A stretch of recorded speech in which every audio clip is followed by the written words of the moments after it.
Makmum aja nangis, imam belum nangis. Akhirnya lama-lama saya nangis gara-gara mereka nangis. Nggak enak sama mereka. Duh, masa imam kalah sama makmum ya? Nangislah. Nangis. Udah selesai sholat nanya, kalian kenapa sih kok tadi kayaknya nangisnya luar biasa, semangat banget nangisnya, berlomba-lomba paduan suara. Saya kira terlalu khusyuk sholatnya, padahal ternyata apa? Ustadz sholatnya kelamaan. Wah, tahu gitu teh. Ini artinya tetap ada serunya. Terus tadi saya sempat cerita juga di Dumai, ada 2 teman saya baru hijrah. Yang satu anak metal, yang satu lagi pembalap, drifter. Dia suka ngedrift gitu di tengah kota Bandung. Dua-duanya baru hijrah, pengen sholat isya. Udah selesai jamaahnya, jadi bikin jamaah baru berdua. Bingung siapa yang jadi imam. Nih imam siapa nih? Lu aja yang metal, suara lu kan lebih lantang.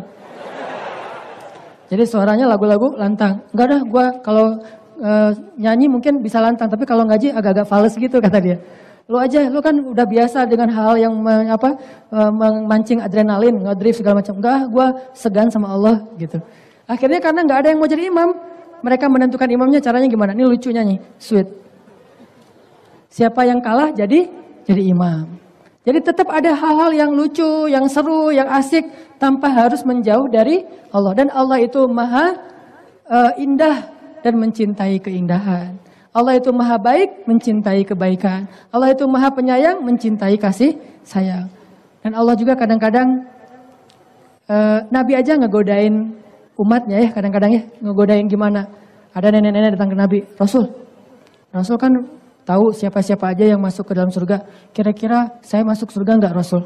Nenek-nenek nanya ke Rasul. Kata Nabi, saya nggak ngelihat ya ada wajah nenek-nenek kayak gini ya di dalam surga. Nggak ada ya Rasul. Ya nggak ngelihat kalau di surga tuh ada wajah nenek-nenek kayak gini. Aduh kasihan banget, akhirnya dia sedih gitu. Sebelum dia sempat sedih dan makin nanti bunuh diri. Nabi bilang, soalnya nenek mah di surga nanti jadi gadis lagi. Gitu ya. Nabi ngegodain, jadi ada serunya juga. Jangan berpikir hadis Nabi itu selalu harus cemberut, harus melotot. Hadis Nabi itu nggak selalu melotot, kita aja yang menyampaikannya dengan intonasi melotot. Coba nih, hadisnya sederhana, tapi begitu ganti nada, berubah nada maknanya.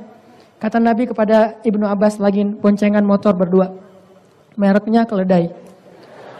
Lagi boncengan motor berdua sama Ibnu Abbas. Kata Nabi ke Ibnu Abbas, ya gulam, ihfazillah yahfazka.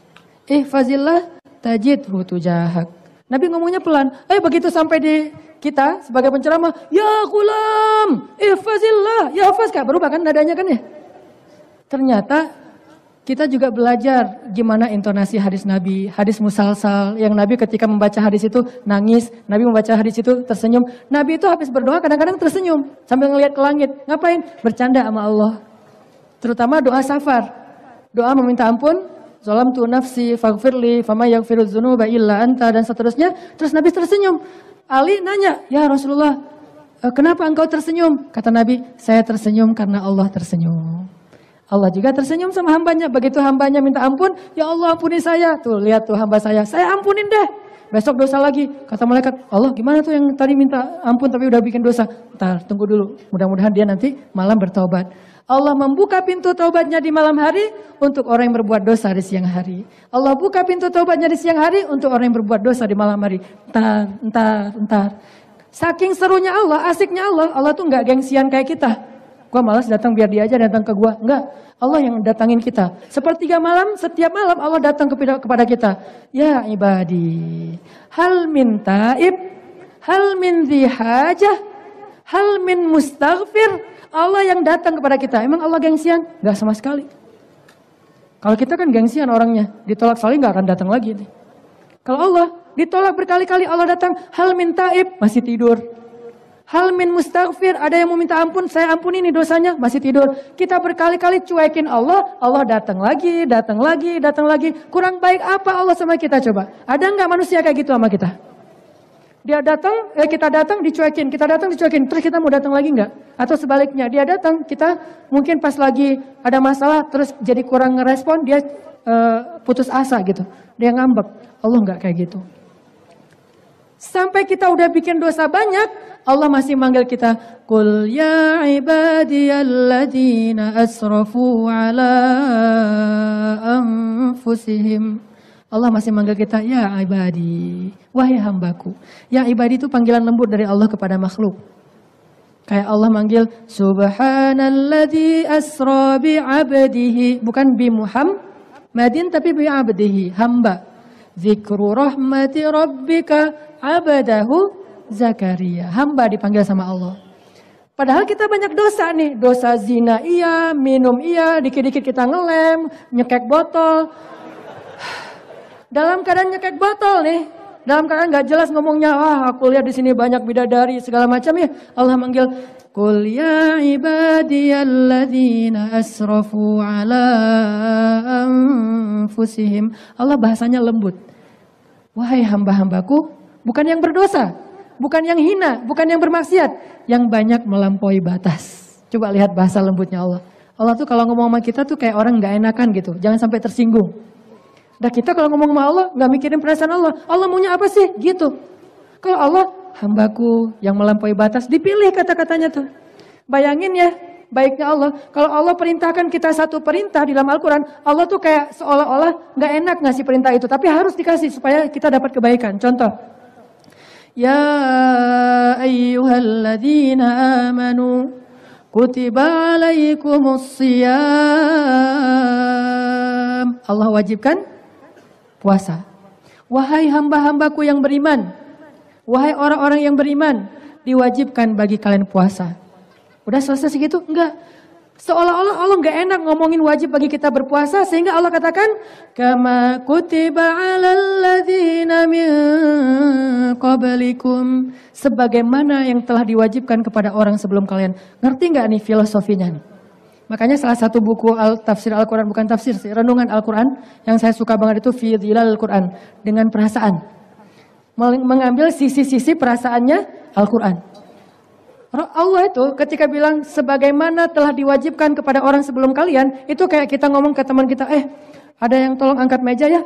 Maaf, kamu yang angkat meja ya, soalnya teman-teman yang lain lagi beres-beres di belakang. Ngomongnya kayak gitu, biar dia nggak merasa dia doang yang disuruh, tapi yang lain juga disuruh. Coba bahasa Allah. Kamu ngangkatin ini ya speaker sama sofa, soalnya teman-teman yang lain lagi beres-beresin parkir. Coba kalau dibilang, kamu angkatin tuh speaker. Agak kurang pas ya. Makanya Allah menggunakan bahasa, diwajibkan bagi kalian yang berpuasa. Tapi tenang, bukan kalian doang. Umat sebelum kalian juga gitu, coba. Selesai segitu? Enggak. La'allakum tattaqun. Allah seolah-olah bilang, ini bukan untuk saya ya, untuk kalian juga. Supaya kalian bisa menjadi orang yang lebih baik. Udah selesai kayak gitu? Belum. Ayyamam ma'dudat. Seolah-olah Allah bilang, udah tenang aja, gak banyak kok, cuma beberapa hari. Kenapa Allah gak mengatakan syahran wahidan, 1 bulan? Kenapa bilang ayyam? Karena Allah pengen meringankan kita. Gak lama kok, cuma beberapa hari. Ayyaman ma'dudat. Cuma beberapa hari doang kok, gak lama. Lagian kan kita puasanya bukan sebulan kan? Sehari, cuman beberapa hari. Coba kalau puasa sebulan ada yang sanggup, sahurnya tanggal 1, buka puasanya tanggal 29. Enggak, Allah mah ngomongnya ayyaman ma'dudat. Cara Allah ngebujuk kita gitu. Udah selesai? Belum. Allah masih bilang, kalau kalian gak sanggup gak apa-apa kata Allah. Kalau kalian gak sanggup, mungkin kalian musafir, mungkin kalian sakit, gak apa-apa, udah aja. Kalau kalian gak bisa puasa, nanti aja diqadha.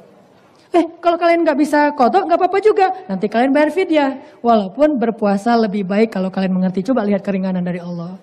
La yukallifullahu nafsan illa usaha. Yuridullahu bikumul yusra. Wa la yuridu bikumul usra. Itulah Islam. Din yusrun. Agama yang sudah Allah permudah buat kita. Mudah-mudahan kita makin husnuzon sama Allah. Mudah-mudahan kita semakin yakin kepada Allah. Gak ada orang yang datang kepada Allah pulang dalam keadaan kecewa, itu gak ada. Gak ada orang yang mengangkat tangan kepada Allah kemudian menurunkan tangannya dalam keadaan putus asa, gak ada. Jadi teman-teman yuk kita belajar taat sama Allah, dekat sama Allah, tapi gak usah khawatir, kita gak akan kehilangan hal-hal yang kita senangi selama itu tidak melanggar syariat. Ternyata syariat kita itu luas sehingga banyak hal yang kita bisa lakukan dan seru tapi tidak melanggar.